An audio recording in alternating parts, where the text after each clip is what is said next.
the Board of Education must complete an audience participation form and submit it to the board's president before the meeting starts. The form must be filled out completely to be accepted. Do we have any, Joanne? I have one form from Treese Comer. Come on up.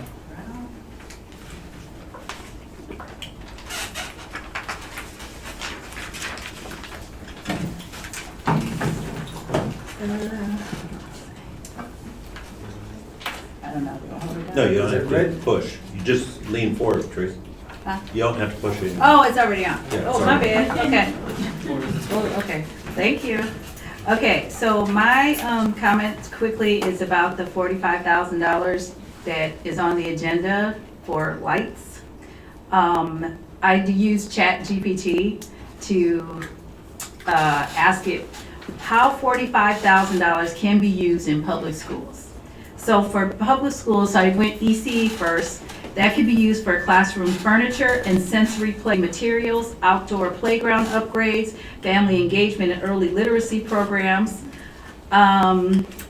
elementary school, STEM lab or maker space with robotics and building materials, reading and literacy initiatives, technology upgrades like Chromebooks or tablets for a grade level, public middle school, STEM or robotics program expansion, career exploration and field experiences, social emotional learning and mental health supports, public high school, career and technical education, equipment and materials, college and career readiness programs, media and technology lab for digital arts. And then for adult education, it could be used for a computer lab for GED, ESL and workforce training, workforce certification programs, childcare or transportation support for learners. So that's what the money could be used for. Thank you. Thank you. All right, we got reports to the board. Dickinson West Elementary. Mrs. Banks is delayed. Okay. All right, we can go to the HFT Climate and Culture Survey results. Tony Coro.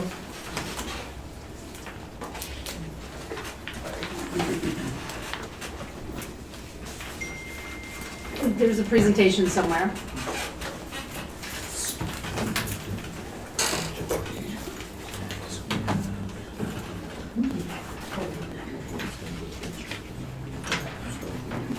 Thank you. Is it this one? Yes, it is. Thank you. No, yes.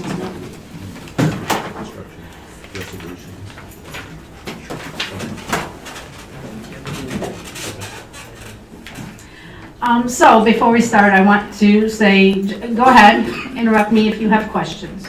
This has been an ongoing conversations that has started on and off several times in the district. Let me see if I know how to work that. Oh, I do. I want to acknowledge the folks, some of the folks who have helped us work on this presentation and with the survey.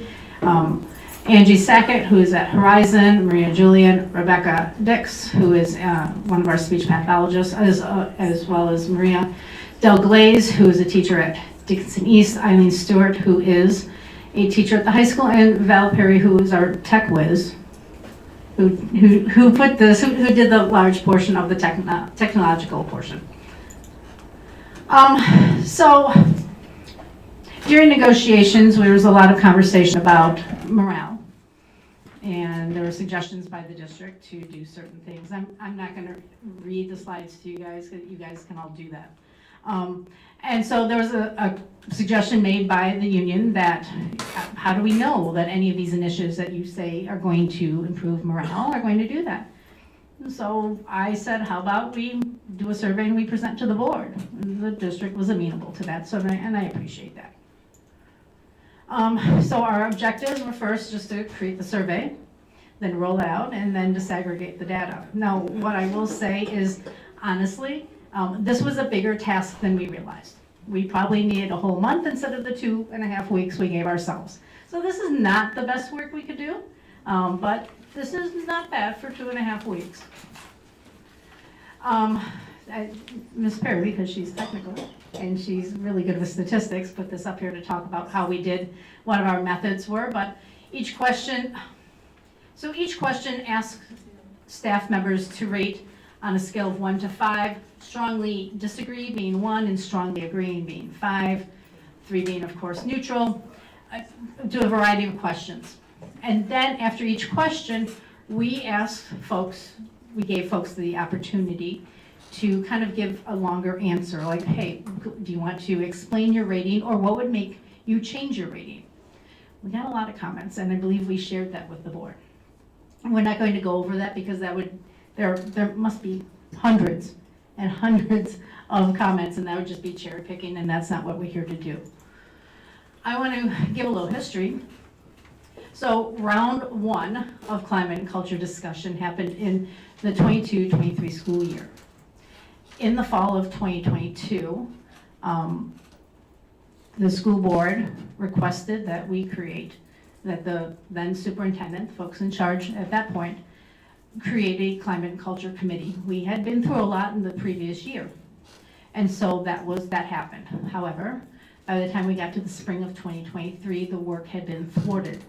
The people on the committee went so far as to make a survey, and the superintendent at the time refused to distribute it, would not give us permission to do it. We used it with our own members, and I believe we probably shared it with other staff members that we could. We were never able to present the findings. And then just these last couple of years, and I'm happy to say that has been a change in which we've been able to collaborate with the district. We distributed a survey by Educators Thriving, who has then also come in and done some PDs.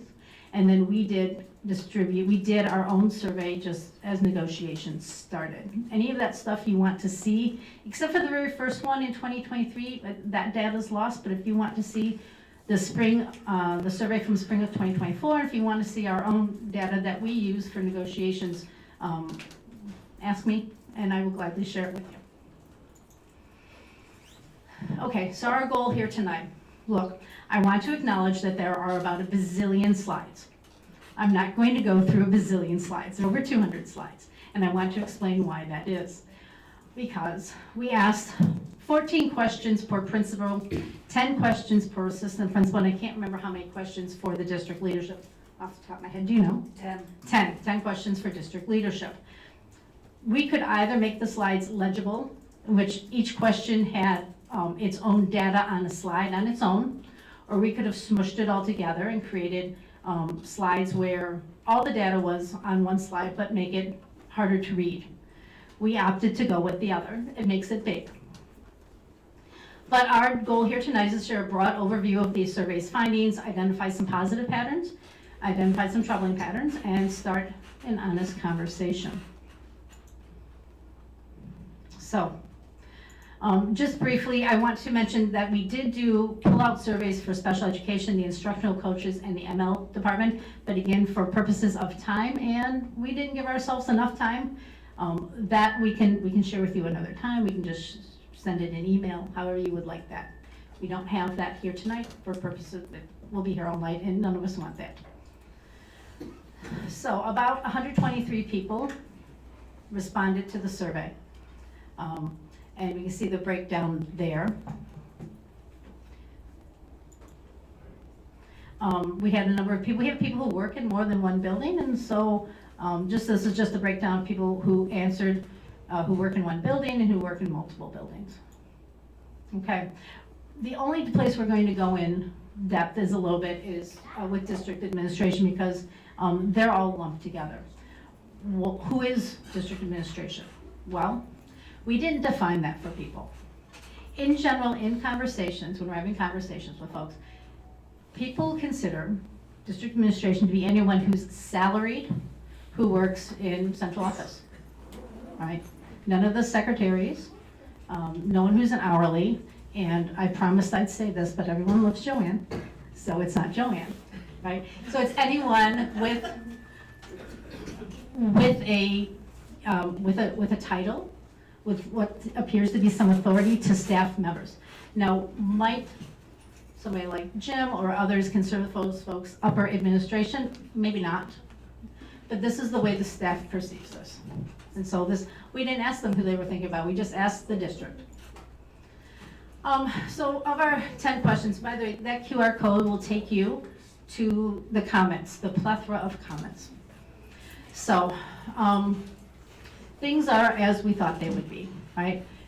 Ask, does the district administration appreciate and understand the challenges we face. The staff perceives it as no. Do they respond in a timely manner when email about a question concern? It gets, we get some middle of the road, but we don't have very many strong agreements or strongly agrees, right? Concerns are handled in an efficient manner. We are still leaning towards the disagree or neutral. Districts using funds wisely. I think Ms. Comer might have had a point about that. All right, strongly disagree. We've heard that we are in a deficit, so are we spending money wisely? District provides relevant, interesting PD. We get a wider range of opinions on this, but we can still see that we are heavier towards the disagree side. Lots in the neutral side, though. We know there have been some changes. I think people, and from some of the comments we've seen, people are trying to give that some space to breathe. They're like, okay, maybe this is different. District initiatives are rolled out in a manner that respects educators' personal time. This was a huge issue during negotiations, and we can see that initiatives and such are still hitting the staff in a way that feels that is disrespectful of their time, of their personal time, not work time, personal time. Policies and procedures are changed and implemented after staff input. The staff is not feeling that they have much say about some of the things that are happening. Changes in policies and procedures are clearly shared with staff in a timely manner. Again, the district is not tracking well here. District is headed in the right direction. Now, this is a very nebulous type of question. Right? This is a very touchy-feely question, and we acknowledge that, but it's a good place to take temperature. A lot of people at neutral, though. A lot of people at neutral, that is our heaviest answer there. And staff retention is a priority for the district. Maintaining the staff that we currently have, rather than just leaning on trying to find new people. And there's very strong disagreement that this is a priority for the district.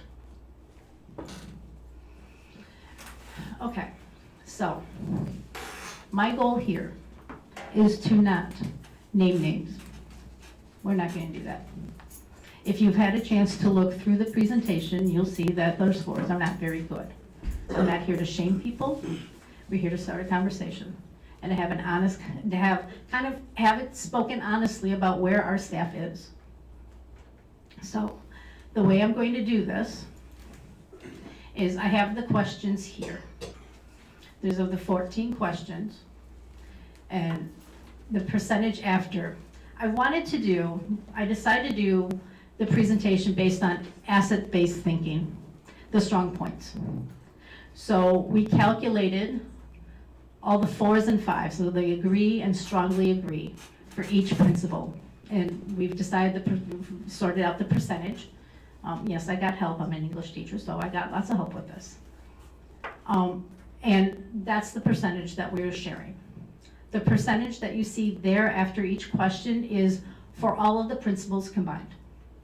Okay, for all the principles combined. What you'll see in the upcoming slides is you'll see a list of principles not named, but given A, B, C, D, all the way through H. When you go through the presentation, what we've done is, let's say Miss Perry is a principal, and there's a title slide for her data, and she's principal A. That's who that corresponds to. So you understand how that works. And it's going in order of the presentation. I'm not going to go through the slides that have the principal's name on it. I don't feel that's productive, not at this stage, and not to put people on blast. Because again, the numbers are not pretty. More October, friends. Let me go through the questions. My principal prioritizes workplace physical safety. And we can see that 48% of all respondents rated 4 or 5. Handles student discipline consistently, that's 36% in the agree categories. Demonstrated respect for all students, 60%.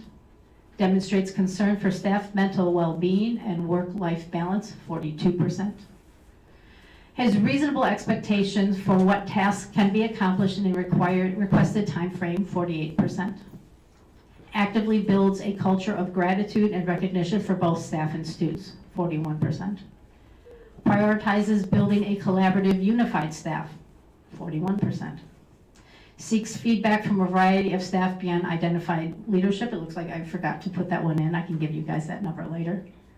Is open to unsolicited feedback or concerns, 41%. Provided me with my schedule and enough time to plan, 59%. Respects the contract and reaches out to the union on issues impacted by the contract, 40%. Building meetings we have had so far have been well organized and could only be, I'm missing a word there. You know, we did this late, so, and in between classes, had information that could be conveyed only in a staff meeting, 41%. My colleagues and I receive information about building events, et cetera, from my principal and enough time to plan, 48%. And then planning and communication from my principal has led to a smooth start in the school year, 41%. These are the percentages for each principal. We have 8, and we have 8 principals, who, as far as they got the highest ratings. So Principal A, they got 37% of their response were in the highest ratings. Principal B is 35. Principal C is 90%. Principal D is 65. Principal E is 79%. Principal F is 60%. Principal G is 21% of their respondents were in agreement. And then Principal H is 49%. What's going well? 60% of the respondents believe that their principal demonstrated respect for all students. And then 59% of all respondents believe that their principal provided them with a schedule and enough time to plan. So we know what we're going to teach and we had enough time to plan for that. Areas for growth. Only 36% of all respondents believe that their principal handles discipline in a consistent manner. Only 40% of all respondents believe that their principal respects the contract and reaches out to the union on issues impacted by the contract. And then we have 41% for all of these next categories. Believe that their principal actively builds a culture of gratitude and recognition for both staff and students. Believe that their principal prioritizes building a collaborative, unified staff. Believe that their principal seeks feedback from a wide variety of staff beyond the identified leadership team. Believe that their principal is open to unsolicited feedback or concerns. Believe that building meetings held so far have been well organized and provide information that could only be conveyed in a staff meeting. And only 41% believe that planning and communication by their principal led to a smooth start in the school year. These are areas where we need to grow. Now, I don't know if anyone's changed things, so I want to talk very briefly. I want to talk very briefly about this assistant principal one. There were 10 questions here. Clearly define their role in the building, handle student discipline in a fair and consistent manner, demonstrate respect for all students, makes themselves available to staff members when they have questions or concerns, does not show favoritism with staff, responds to and addresses issues and concerns in a timely manner, provides me, that's the teacher, with clear communication around expectations for evaluations, gives feedback following evaluations, and lastly provides constructive feedback and suggests improvements to my practice. Now, let me go back here. Can I go back? Can I go that way? Okay, so I'm not going to show the data. Sorry about that. I'm not going to show the data for the assistant principal, and here's why. There was a glitch in the survey, and it gave me some bad data, and so what I have calculated there is incorrect, and I didn't realize that until today. No time while I'm teaching in order to fix that. So I apologize for that. You guys can see it. I think the data is probably off by 5 or 6%. Okay, to the betterment, it's in the assistant principal's favors. Okay, it's not like it would take them down; it would scoot them up. Oops, no. So we have some recommendations, and I'm rolling in on my end here. conversations with the staffs that provided very positive feedback about their principals. What are their principals actually doing? How does that one principal get 90% high ratings? Similar conversation with staffs of highly rated assistant principals. And then conversations with staffs at the other buildings. What is going well and which we can build? Because it's not like all the data for some of those principals bad. There's some things that they got good feedback. What can be done to improve morale? Board and district leadership statement of support for the grievance process as a means of living up to the promises made in the CBA. And I want to be very clear here. We have had members come to us with very clear violations of the contract made by their principals, but they are afraid of retaliation.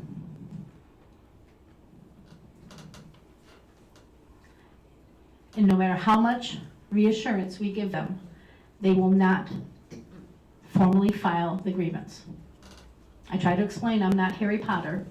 I can't wave a magic wand and make the violation, the very clear violations of the contract go away without their assistance. I need from this board, and I need from district leadership, a very robust condemnation of retaliation and reassure those employees that you will not stand for it and that you want to hear when we have issues, because you all have made a promise to us in the forms of those CBAs. And so I'm asking you can do it sometime tonight, you can do it in writing, but to very clearly state you will not stand for retaliation. This is a road we've been down before. A couple of you have been here when we were down that road. Right? It kills a district. It kills any workplace, actually. You can't have honest conversations. So I need a very robust condemnation of it. And then I'm going to make a bold statement here. Every single building, every single administrator, building and central office, substitutes once a month. Building administrators not in their building because the students already know you. Go someplace where they don't know you. And central office administrators, no special announcements to students.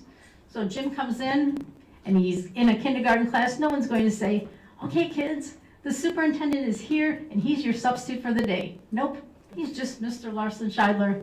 He's the substitute for the day. And if you don't want to be in a classroom, how about subbing for one of the building secretaries? They are vitally important to the health of buildings. By the way, settle their contract, please. So I think that's all I've got for you. What questions do you have for me? And Ms. Perry, did I miss anything? No? I don't think so. I don't think so. My throat is now dry. That's more than the 3 minutes I normally get. Thank you, no, we have everything. I apologize Thank you. for the amount of data that I gave you.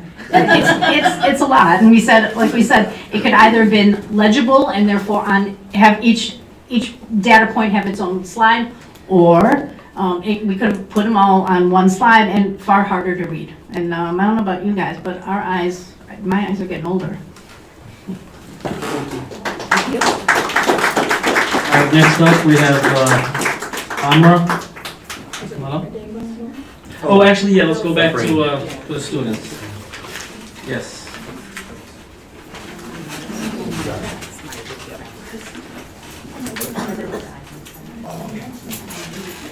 Yeah, come on up. So he wasn't here earlier. So let's get that.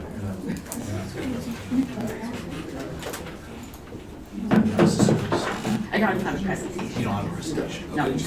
No, she's just gonna, he can come up too. if he wants. I was gonna invite him on. Yeah. Back row. Sabrine, do you want?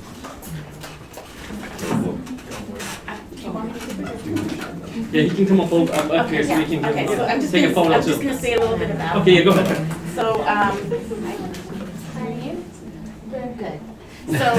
we're here to celebrate and honor the superpower of multilingualism, the ability of someone to speak multiple languages.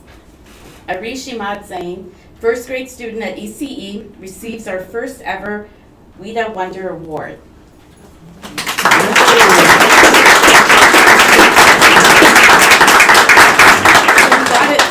So for significant progress on the WIDA Access. He scored a 3 on the WIDA screener in September of last year.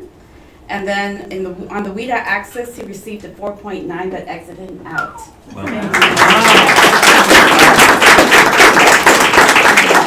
Great job. Arish exited ML services and can now participate fully in mainstream academic instruction without additional language support.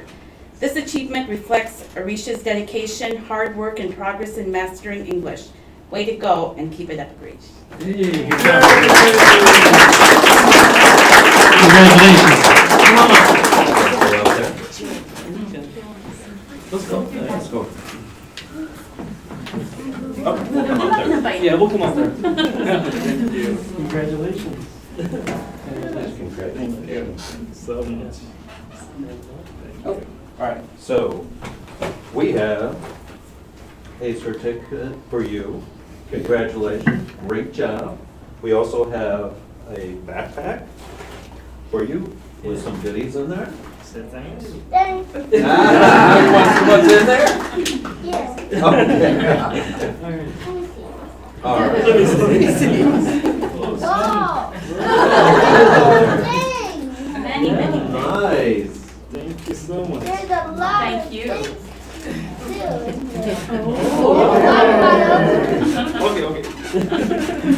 things too. Okay. Thank you so much. Thank you. Oh, want to get a picture? We are very glad. Does the board want to come up here for a photo?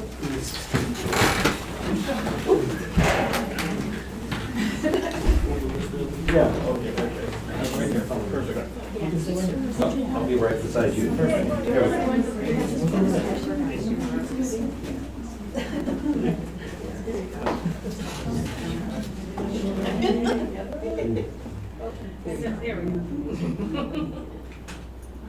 Very nice.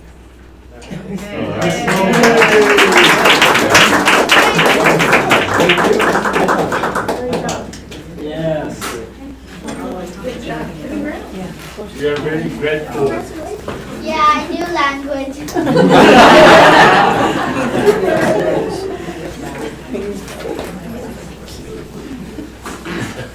Congratulations again. Awesome.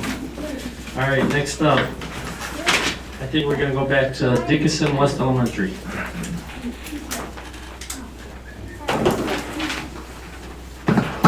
Good afternoon, everyone. Good afternoon. Superintendent and board. Good afternoon. I am the proud principal of Dickinson West Elementary School.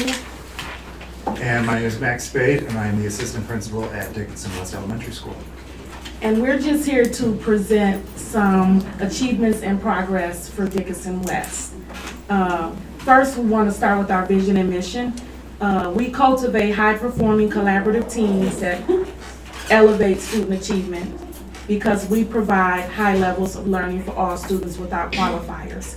And we made sure we put that in there, regardless of language barriers, regardless of ethnicity, regardless of anything. There are no qualifiers. Our goal is to provide high quality learning for all students. We serve the academic, behavioral, social, emotional needs of all of our students. Celebrating our attendance success. Daily, our attendance goal is 90% or higher at Dickinson West. Personally, look at the attendance every day because every school day matters. Count Day showcased our commitment with this remarkable 95%. We had only 19 students absent during our Count Day. We have dedicated staff who played a crucial role in our success. Together, we are building a thriving educational environment. On Count Day, as you can see in one of the slides that Ms. Joanne is sharing, we had 3 bikes raffled off for students present. K through 2, 3 through 4, and 5 to 6. That was the range. They got a raffle, each got a raffle ticket, and 3 students took those bikes home on Count Day. Strong partnerships have allowed us to make this happen. I am a beggar for students. I think I did tell Mr. President, that when we initially interviewed, that I would do whatever was necessary for students. And I do ask nonprofits and anybody who would donate to our school. Awesome. Also, were you able to show the video? We have a video of our shoe giveaway event, which we partnershiped with Lace Up Detroit. The CEO from Gardner White was present, and the CEO from Serta Mattress Companies were there to see that. They donated the thousands of dollars to make sure that every student, 430 students, were serviced at Dickinson West with brand new shoes on that day. Awesome.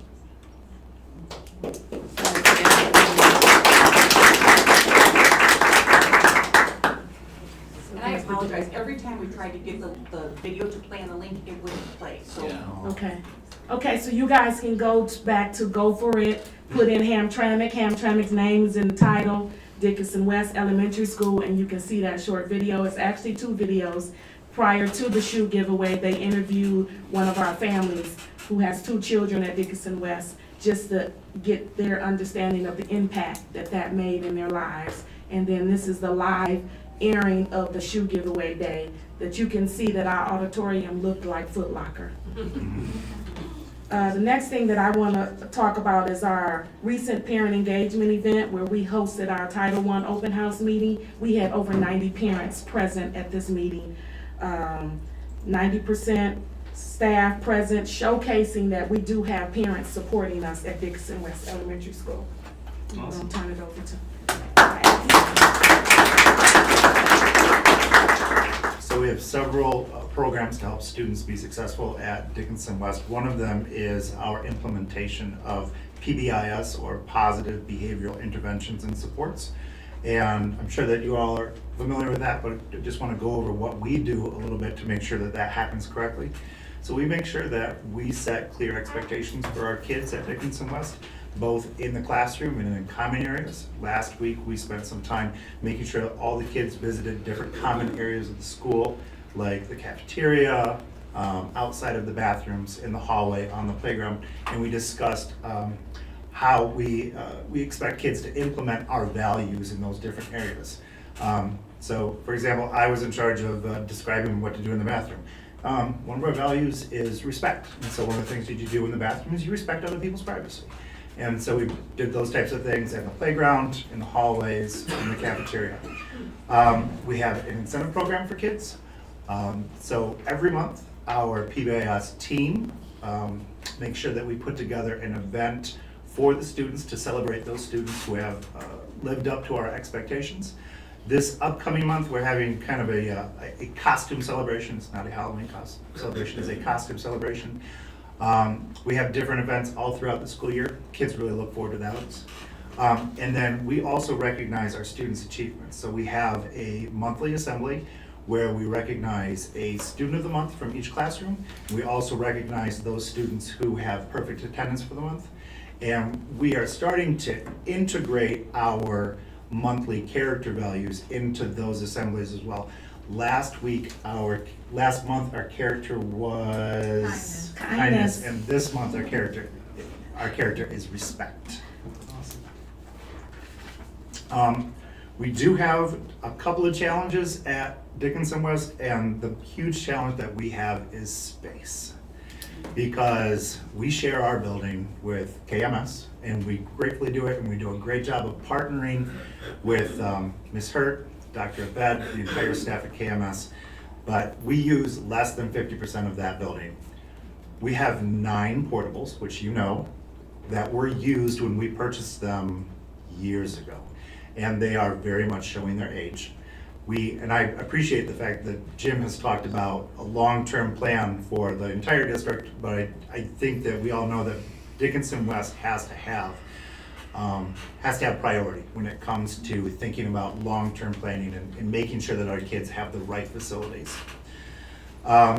Things that we could use, we are fully staffed, so we have all of our positions are staffed with highly qualified individuals, but that means that we have no space.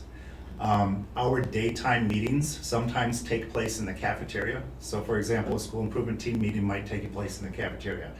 A parent meeting with 5 individuals might take place in my office, which is like the size from the flag to Mr. Alvehim here.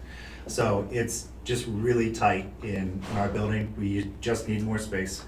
Some things that we could use quickly include an operational doorbell for safety, and we could use an upgrade in our playground facilities. You said a doorbell? A doorbell, yes. Yes. All right, thank you so much. Appreciate it. Thank you. Thank you.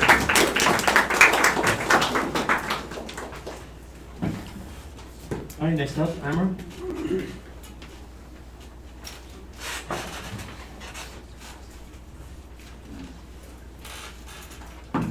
you have a presentation? Yeah. That was this one? Yep. Awesome. You just need to click, Oh, click on the left side, and if you want to go back, click on the right if you want. okay. Sounds good. Thank you. Yep. Good evening.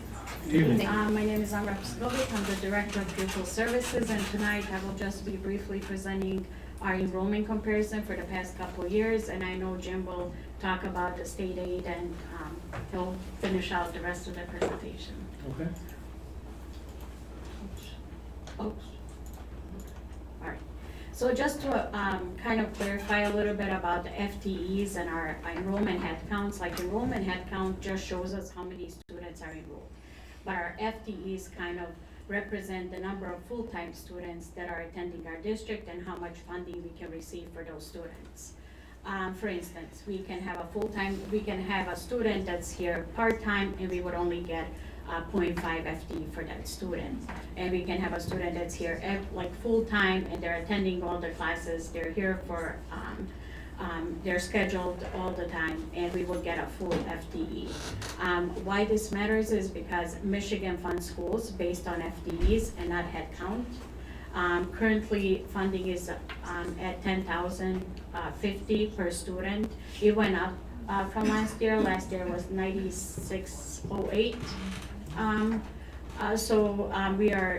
We are getting a little bit more funding from the state. So headcounts kind of like help us drive decisions like school lunches, or how many do we need, or how many desks in the classroom we need. But FTEs kind of affect our budgets and state reporting. Understanding FTE is essential as it is effective school funding management. Accurate calculations and reporting can lead to better resource allocations and improved educational outcomes.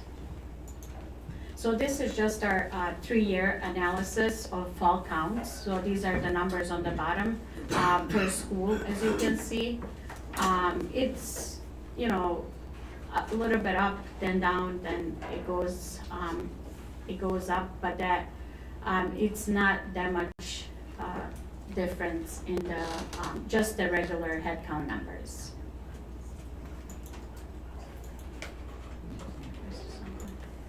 Okay, so this is just our analysis, like a graph showing K-6, like how many students are, 7-8 middle schools, our 9-12 high school, and then our horizon, and this is the district bar that shows. And the bottom one just shows us like per school, and it's per year and per building graph.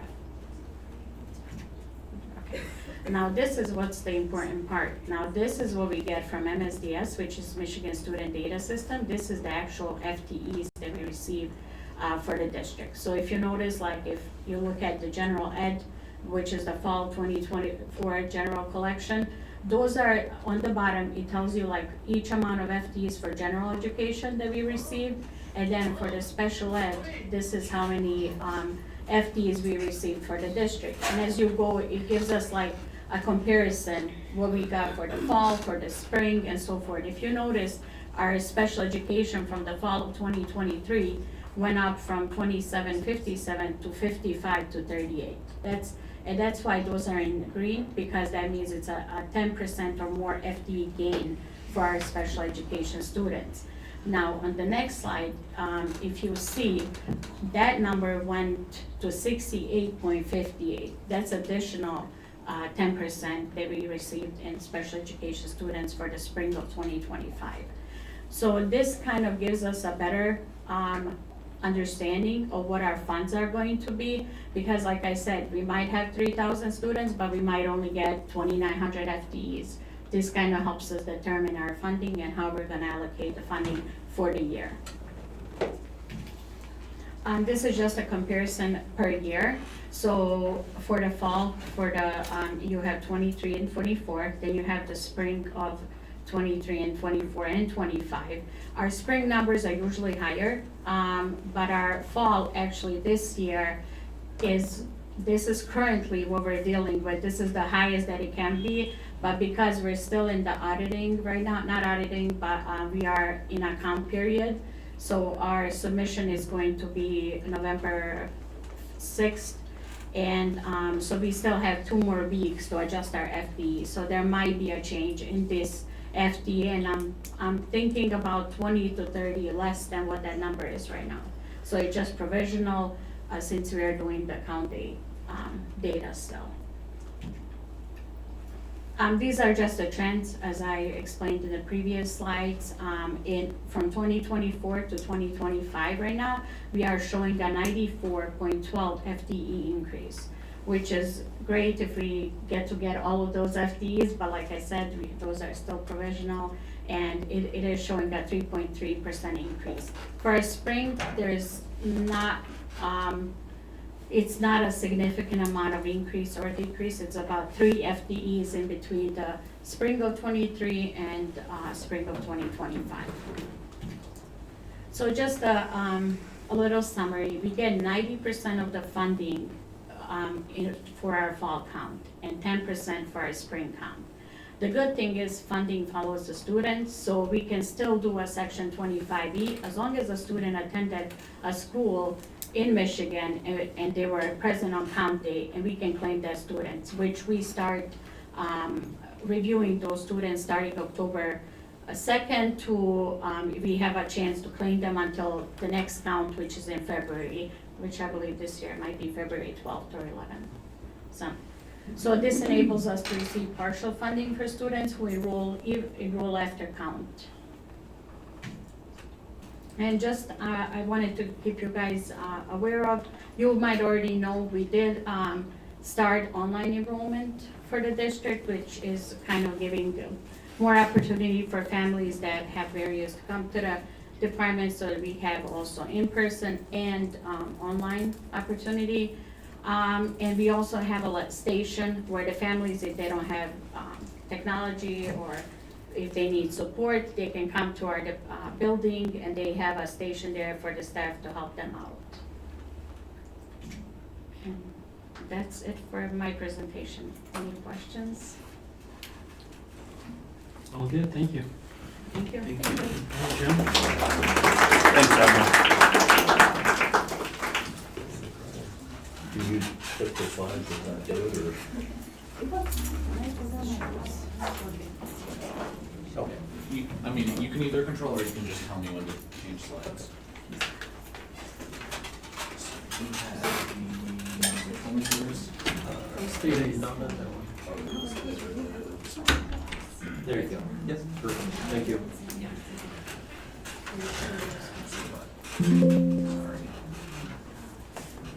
All right, thanks, Elmer. That was a very good presentation. Queued me up for estimated state aid. So, one of the issues this year, as you've heard in the news, we faced a potential shutdown in the state.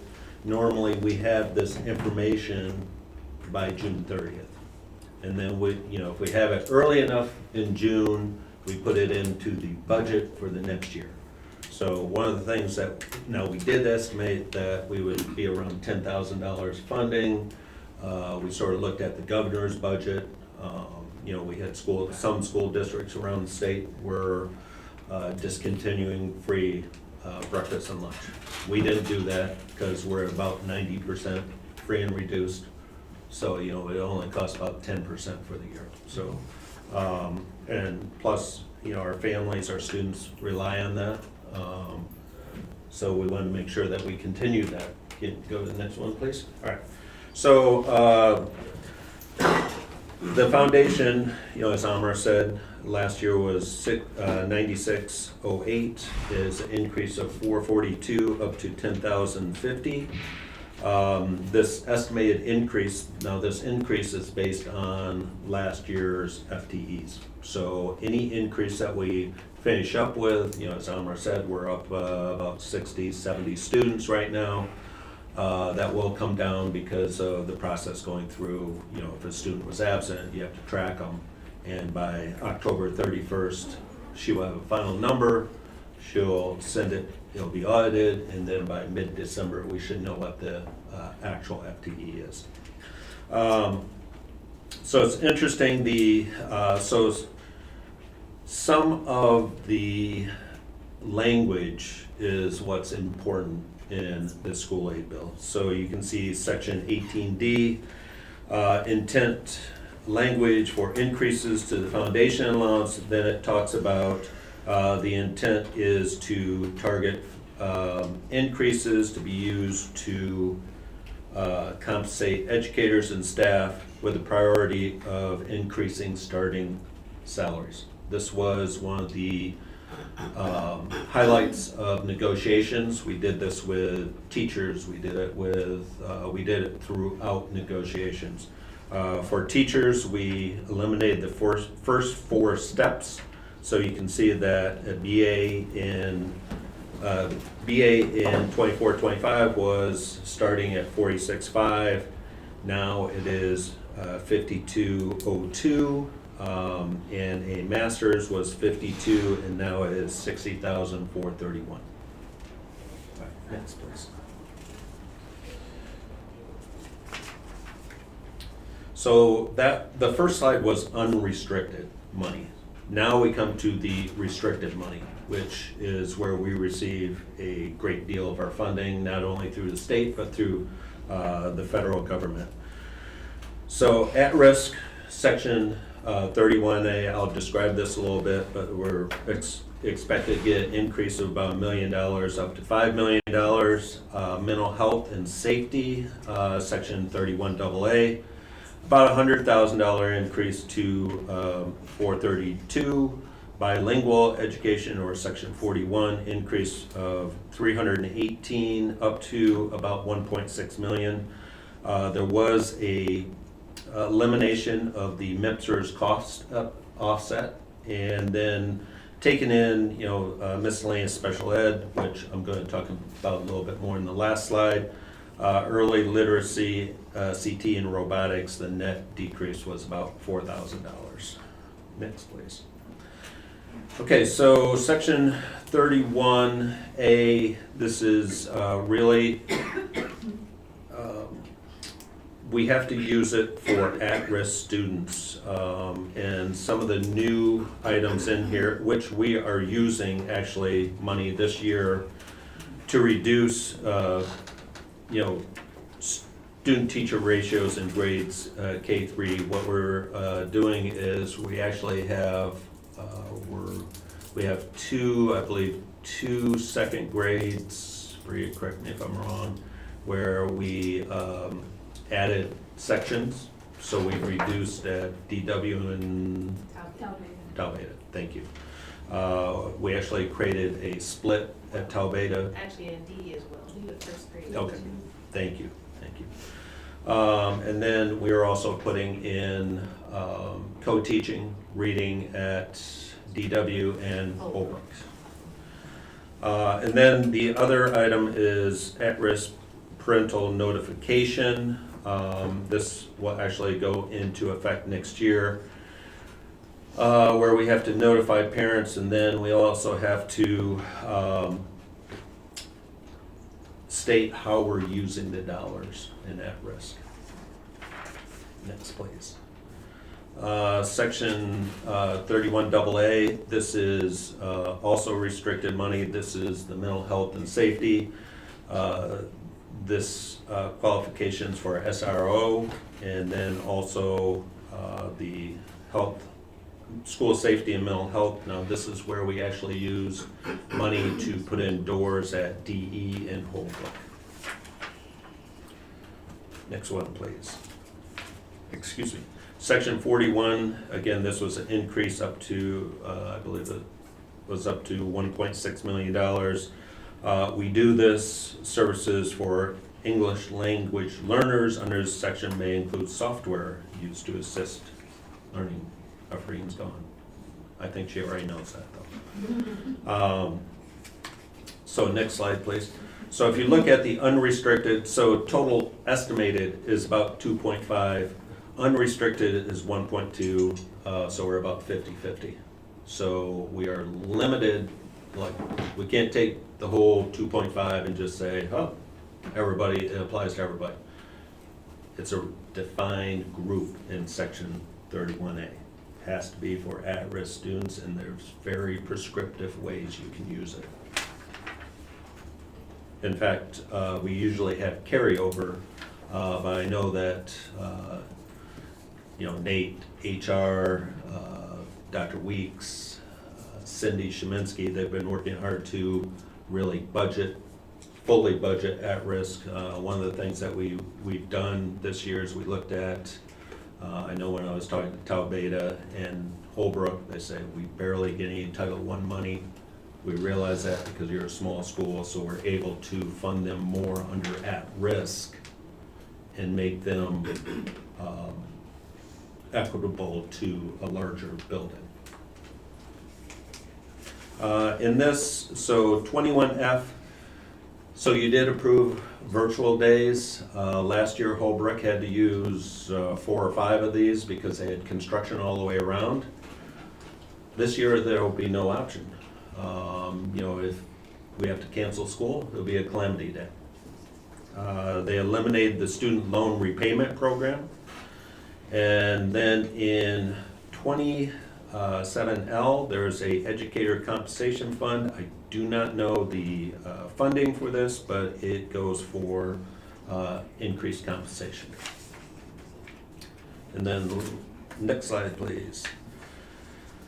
Here's an interesting one. I know Leola just left, but with school meals requirement, we actually can have 5% decrease in our state aid if we do.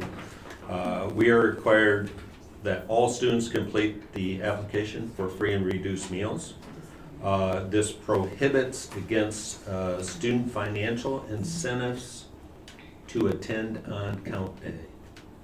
Now you hear a lot of giveaways from various districts, giving away PlayStations, TVs, whatever. They will be penalized 5% going forward. And then last one is the student survey questions be public, and then a requirement that districts not using MD designated evidence-based curriculum must notify parents.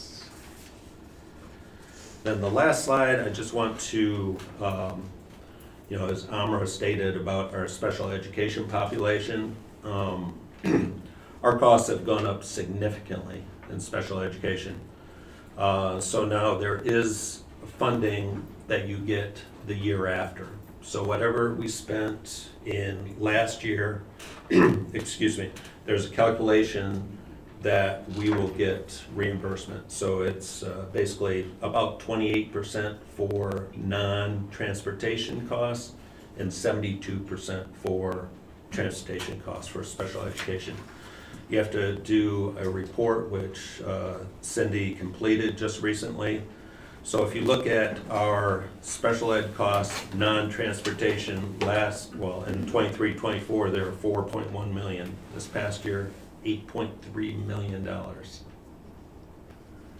Special education transportation 23-24 was 2.1. It's still about 2.1. So our total, you're looking at a total in 23-24 of 6.2 million.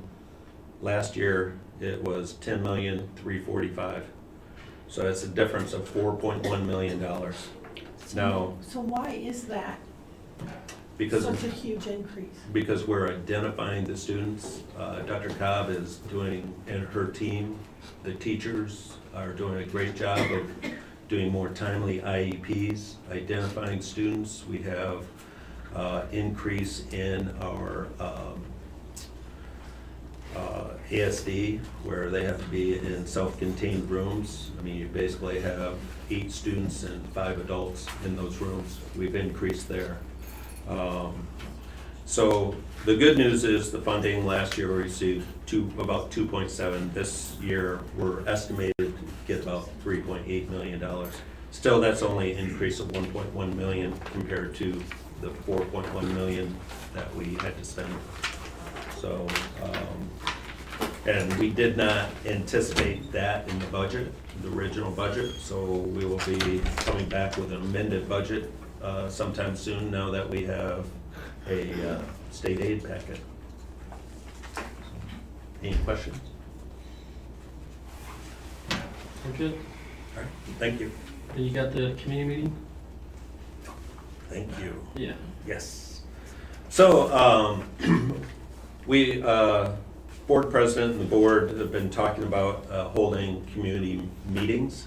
This would be for anybody that wants to come out, have coffee, have breakfast with us. We're gonna do it the Tuesday before the board meeting from 8 to 10. We're still looking at where we're going to do that, what, cafe we're gonna do that at, but it would be, what would that be, November 18th, 8 to 10. We'll put that out on the webpage saying where that would be. We're gonna start doing that every month. Yeah. Try to get some community input before the board meeting and, just be available to talk. So staff can come too. Yeah, but Great idea. you'll probably be in class, sorry. We can get there at 7:30. All right, What time did you say, 8 a.m.? 8 to 10. 8 to 10, yep. We can even do evenings too, alternate back and forth, Yeah. but we'll see what we get from the community. So where will these be held? We haven't picked a place yet. Really going around trying to find if there's a spot that has, a space that we could hold it in, and then just talk to them and say, hey, we want to really take over your cafe for 2 hours. There's a lot of good places in Hamtramck. I think you can find them. Yeah. And I think we'll probably rotate around. Yeah. Not do a set place. Maybe go to 1923, then go to another, that type of thing. Move around the city. All right, thank you to all that presented today. Moving on to action items, resolution number 2, approval of purchase. Can I get a motion? I am. Oh, actually, before we motion it, can we have DJ come up? If he's here? DJ is here. Yeah, perfect. You want to bring Wallace with you? Yeah.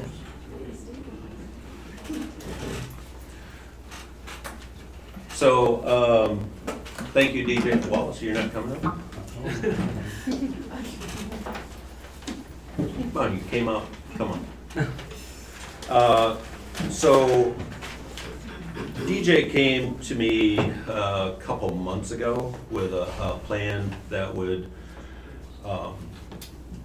that we could put in the community center that would, highlight our athletes, would provide the high school or any other school that would use the community center to do presentations, student assemblies, and then also recreation department can use it. I mean, they can use it for the community. I think they could probably show a movie on the floor actually, and we have a presentation that'll show you the actual equipment. So this is cost neutral as opposed to what you maybe heard earlier. What I told DJ is, the district's not going to fund it. You have to go out and you have to get a business plan. So DJ worked and came up with a business plan. I believe you have a donation. First year you have at least 2 companies or businesses that are going to advertise. And they're gonna give us, it's General Trucking, it's guys that, alumni from our school, they have a nice trucking company, 1 mile, and they give us 2 payments of $5,000. It's a donation to whatever the athletic department wants to do, and when I presented it with them, they said, yeah, whatever you need, we're there 100%, whatever you guys need for it. So it won't cost the district anything, and with myself, the athletic department, the high school, and what we do in athletics, and with the financing program they do have, we can offset that cost. So it won't cost the district anything. Is there any subscription, like yearly subscription or software? Nothing? Okay. All that comes in it, comes with the program, and the financing, and also it only takes 6 hours to do, but it's amazing. And it literally pays for itself. With the advertising you can put on, it literally pays for itself. And the nice thing, DJ came up with the idea of having students learn how to use the system, Yes. and they would be at the games. Yes. So Using- it's with Cosmos Cares, the after school program that we're doing. We have someone that can come in and they're going to teach the kids how to run the programs, and they're going to run the programs, and it's going to help them along the way if they want to become like. So we have a thing when we go to the Palace. It's not the Palace. Little Caesars Arena. We do our alumni stuff at Little Caesars Arena. With this program that we have, it's going to teach them how to run the board at Little Caesars Arena, and they will be able to do it. And it's job opportunities, internships with it, because everything is turned to technology. Right.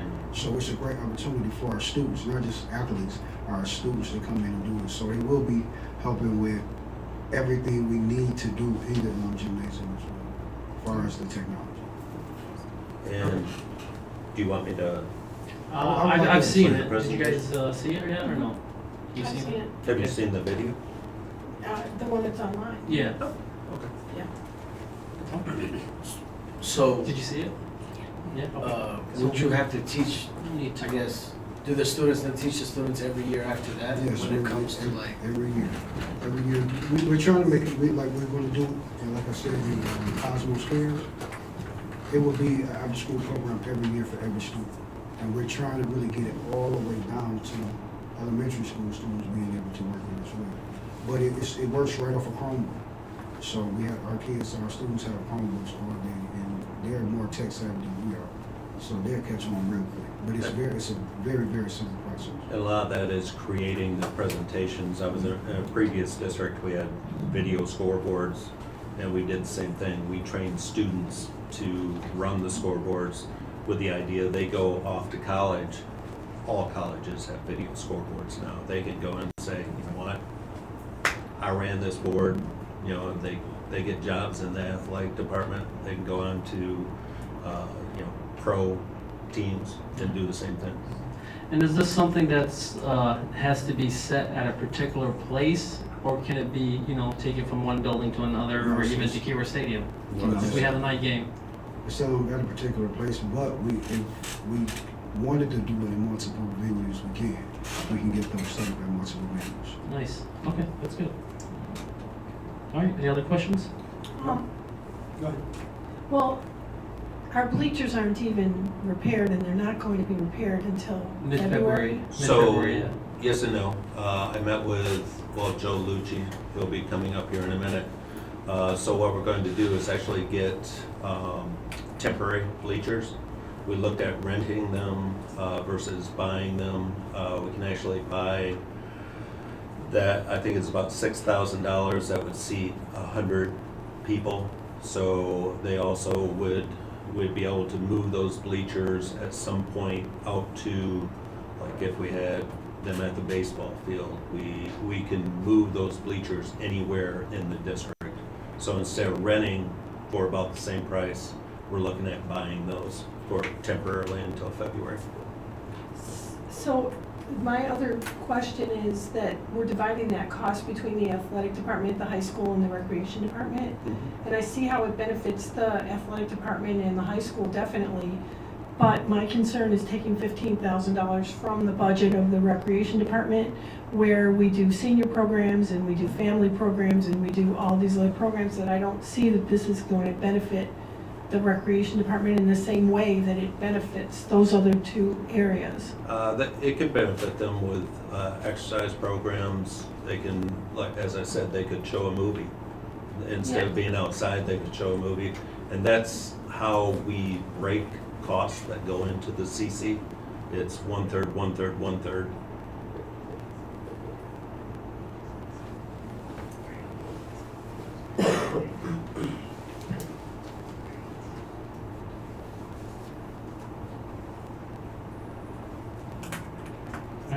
questions?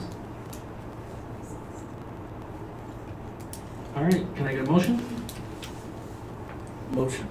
Motion by Mr. Elgahane, Second. second by Ms. Watson. Watson. Thank you. Resolved that the Board of Education does hereby approve the purchase of Loxito Core Projection System, total cost not to exceed $45,000, purchase funded through the Athletic Department, High School, and Recreation Department. Ms. Valinek, how do you vote? Mr. Wade? Aye. Ms. Watson? Aye. Mr. Elgahane? Aye. I vote aye. So 2 absent. 5 and 2 absent, the motion carries. All right. Thanks, guys. Thank you. Come on up. We have Joe Lucci from Frank Rewald.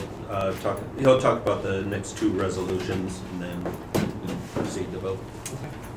Good afternoon, everybody. Good afternoon.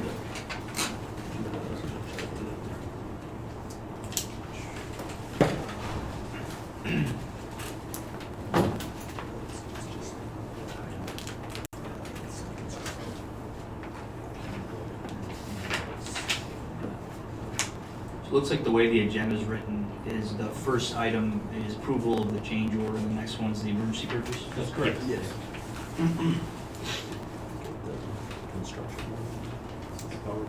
It's just one slide. No. We're good. Yeah, I got it. So, typically, come, right around a couple weeks, month or so after school comes back, you guys invite me and kind of go over the projects, give a quick update, talk positives and negatives of what we came across. I know we didn't do that this year after the season of construction, but I think what we have for today might even be a little bit better. We kind of have a summary of a lot of the projects that we were way under budget on, which is great. For the most part, the projects that were planned to be completed by the beginning of school were all completed. The project that's going to be ongoing until the beginning of next school year, which is the high school HVAC job, is ongoing and in great shape. We'll go ahead and we'll start with the high school restroom remodel.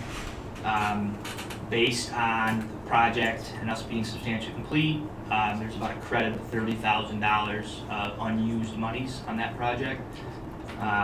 Moving on to the high school kitchen floor drain project, we've got a credit of about $5,000 that were unused on that project.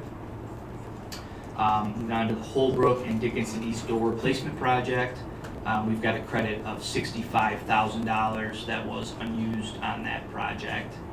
And then moving on to the Dickinson East window replacement project, which is finally being wrapped up. We've got a credit to the district of $100,000 on that project, so it's roughly $100,000 under budget. And we got the high school window replacement project. We've got $30,000 of credit to the district of unused dollars on that. Moving on to Dickinson East HVAC. We had a recent change order, which is the reason for my attendance today, of $130,000 additional dollars for the project to replace the building's existing non-operational heaters, cabinet unit heaters specifically, which are your heaters that can be found in the hallways, stairwells, the unoccupied areas. The ones you had, the existing ones were steam, not operational, and towards the end of the project, the district requested pricing to replace those. So to replace all of those with new, and that would basically encompass every piece of mechanical equipment at that building. Because again, we did complete this summer's project, which was installing standalone, independent, both air and heat units for every single classroom. With new pieces of equipment that serviced both AC and heat to the gym and the cafeteria, as well as a whole new mechanical system for the office and counseling area. So any questions, please let me know. But in the end, Even after the $130,000 add to the Dickinson East HVAC project, the district is receiving a $100,000 credit of unused monies from basically this last summer's projects.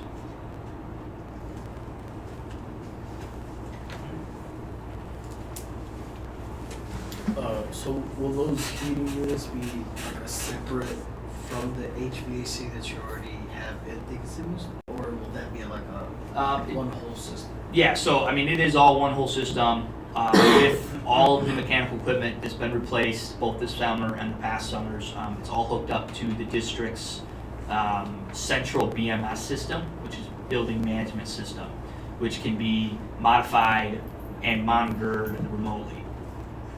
So really, it all works together, and it's all controllable, you know, off-site, which your facility department is doing and is learning as we continue to add to the district. Is it strictly heat or both heat and? These are strictly heat. Okay. Yep. Yeah. Do you want Joe to talk about resolution 4 or wait for? No, he vote? can, that's fine. So I'll just sort of cue you up. So, as you know, at DE, we had the issue with the sump pump. This under policy 6320, we didn't go through the process of bidding, public bidding. You probably wouldn't have something to approve tonight. It would probably be the next meeting. So I authorized them to go ahead and do an emergency purchase. In order to order the sump pumps, you also put in a temporary sump pump. Yep. So I will leave that and let you go on that.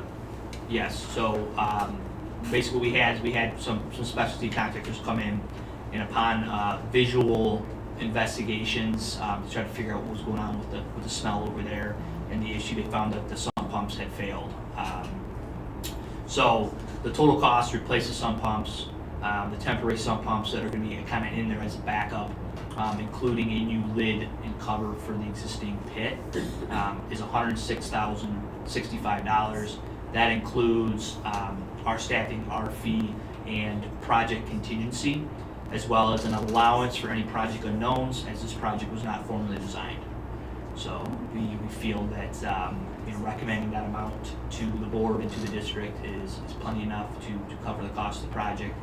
Again, just like the previous projects that we talked about, any unused monies will be credited back to the district in full. Was there any kind of like conclusion as to why, what happened, like in regards to the sump pump? Was it just old age, or was it like Pretty much because of all the, just saying like construction and just with all that? Like No. that's why. I'm just asking. I can answer. So, not related to construction at all. No, It was exemplary. For sure. Related to the city's sewer and storm system, right? So you had storm and sewer backup due to some rains, and it was like on Wednesday, some pretty heavy rains. And it backed up into the sump pit, which is the lowest portion, right? Which is very common. And unfortunately, at that moment, one of the pumps quit. So probably due to old age, it was unable to get rid of that and out of the district's Back footprint. into the Yes. sewer or wherever. there are 2 pumps, correct? 2 pumps. One was semi-operational but not working, and then the primary failed. And this one will be just to replace one or both? It's replacing both pumps, and then there was a backup that we installed in order to kind of mediate the issues that you were having in real time. So those will stay, right? And then another big issue is there was not a cover, right? So now there will be a cover over the pit that will prevent smells and fumes from coming out. Yep. Okay. All right. Thank you. Yeah, no problem. So for the one on number 3, do we want to add into that the cost not to exceed amount? Oh, the 130? Yeah. Yeah. Okay. Just we usually do. Yes.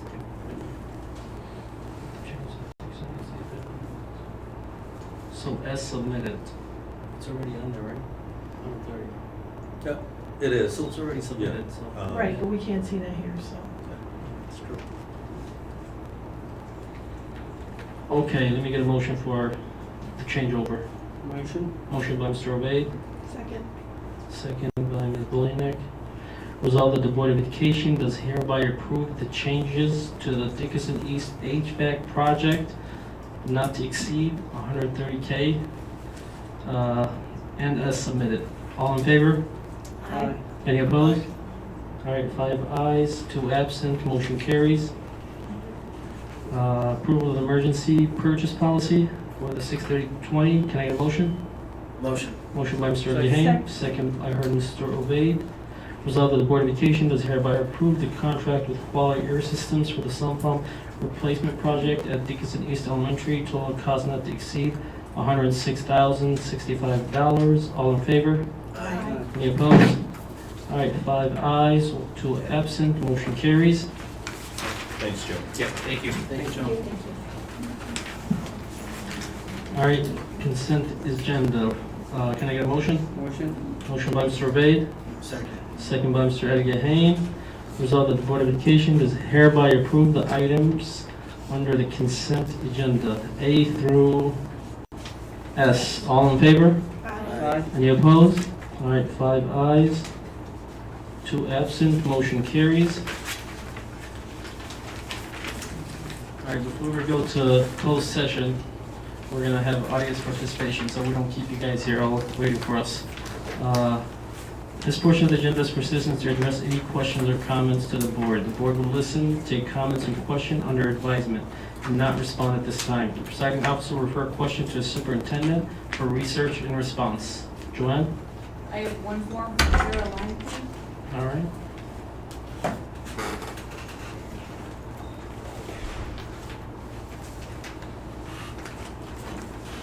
Good evening. Good evening. My name is Sarah Leineke. I am a resident of Hamtramck, and I'm also a math teacher at Hamtramck High School.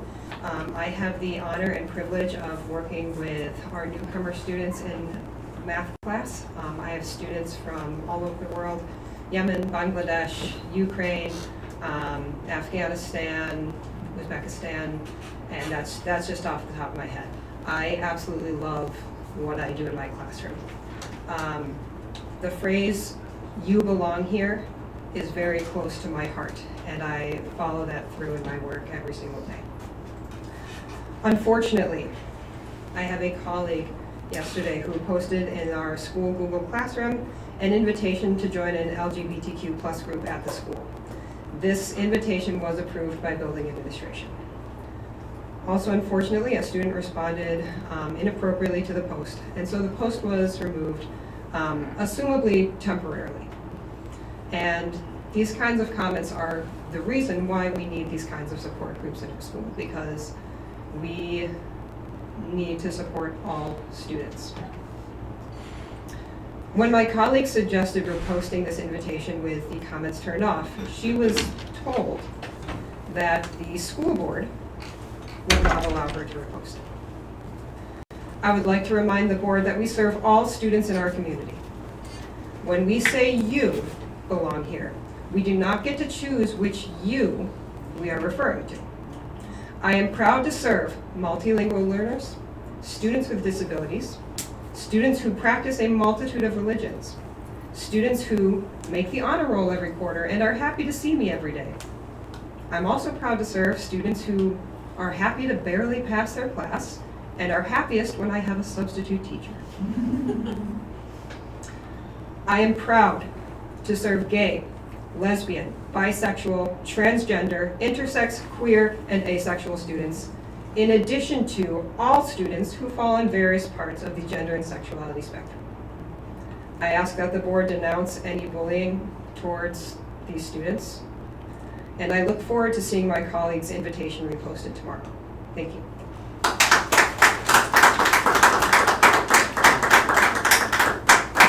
Go ahead. I have another form from Mr. Abraham Brazil.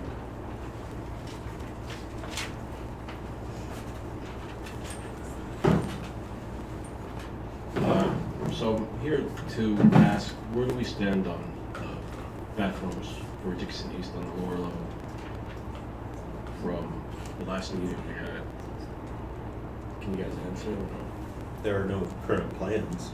put bathrooms in. We're going through a 10-year capital plan, and that would have to be in the plan and be prioritized. So how do we put in the plan?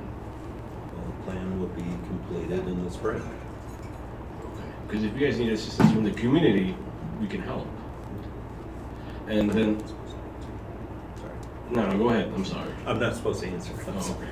And then another thing is, where do we stand with the sensory items for Miss El Kanini's classroom or for the special education classrooms in the lower level? And then one more thing is, why did Channel 2 come out without us being informed? You know, you guys had Channel 2, you guys made the news for having an order and a whistleblower at the school, but the parents were never notified. I wasn't notified. I found out about it because I was at the school. When I dropped my daughter off, I smelled it, and then I brought it to the attention in the office and then to the superintendent. Other than that, a couple days later, I see it on the news, and I'm like, why weren't we informed? I guess you guys can't answer, okay. I'll be back next month.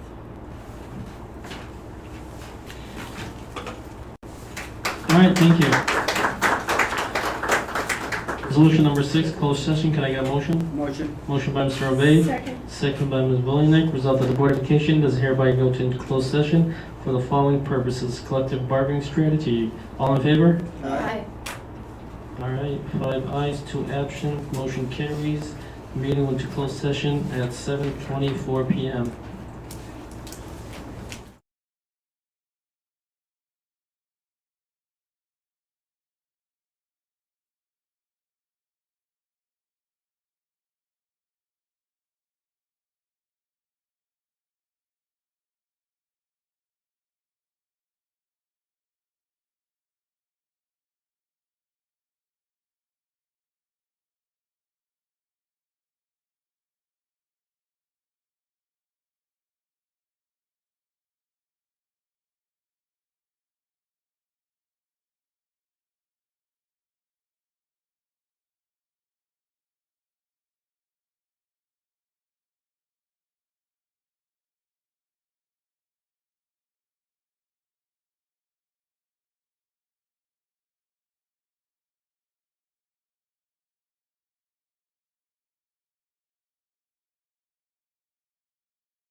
Anywhere further? 1, 2, 3, 4. All right, open session, can I get a motion? Motion. Motion by Mr. Obey, second by Ms. Watson. Result of the Board of Education does hereby resume an open session at 7:44. All in favor? Aye. Any opposed? All right, 4 ayes, 3 absent, motion carries. Any other business to conduct?